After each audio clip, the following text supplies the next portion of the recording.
Winter's here. Look on the news, you can see tractor trailers jackknife off the road and pileups. You should be prepared for winter driving. On YouTube, some very good winter driving tips from different YouTube channels.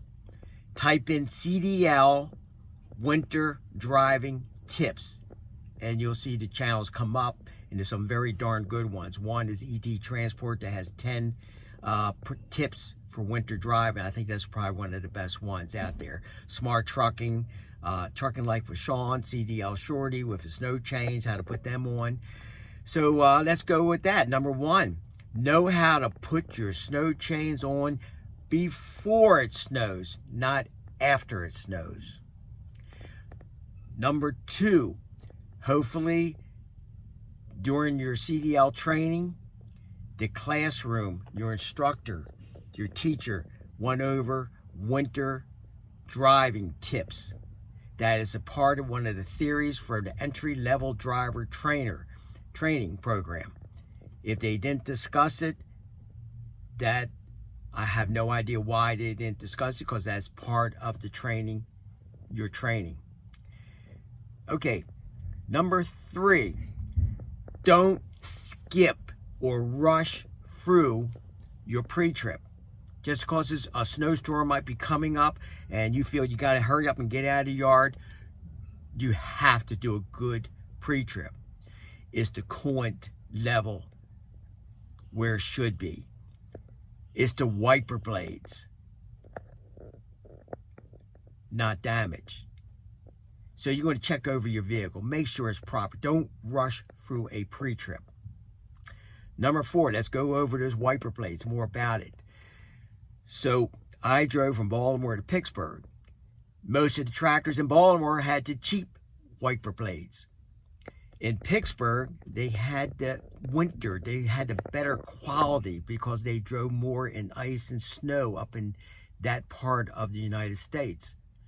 So naturally, tip, make sure you get pretty good in with the mechanics up if you have a company that has terminals up in Pittsburgh or Ohio, etc., where you get a lot of snow. So I went up there and had them change my wiper blades to the wiper blades that they were putting on the tractors or the tractors up in Pittsburgh. They are worth it. Or you have to buy your own. I mean, it's just one of the costs about being an owner-operator or a trucker, that you want quality wiper blades. Next tip, number five, is curves. So what I always did when I entered a curve of snowy or icy, I slowed down prior to entering into the curve. I went back in second gear. So I pushed myself very slow. I didn't use the brakes. I kind of pushed a little bit on the fuel, but I pushed myself like a little turtle going around the curve. So if there was an accident where I could not see on the other end of the curve, I didn't run into those vehicles. You never know. If you cannot see from, as you enter the curve, you cannot see the end of the curve because it sometimes goes on a 180-degree turn.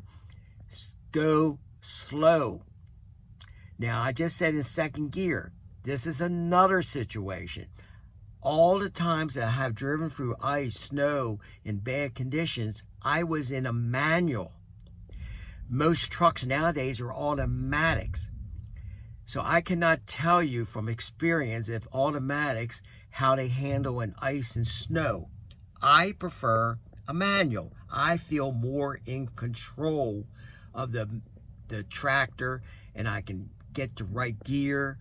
And especially if I got stuck, I can rock and roll and rock and get myself out. Or a manual, I got to put it in reverse, back up, put it in forward, move forward. If I'm going down a hill, it might want to go too fast for me, and I want to go slow, and then I might not be on the brakes, and I can go on a skid. So I have some questions. I don't want to say too much about automatics in the snow. Great for highway. I'm not too sure if I would really want to be in an automatic in a snowstorm to get off the road. If you don't feel comfortable, get off.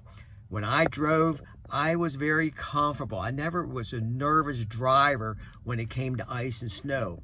I was confident in my experience in handling it. So that's the tips. I'm going to come back with some more tips, and I'll see you in a bit.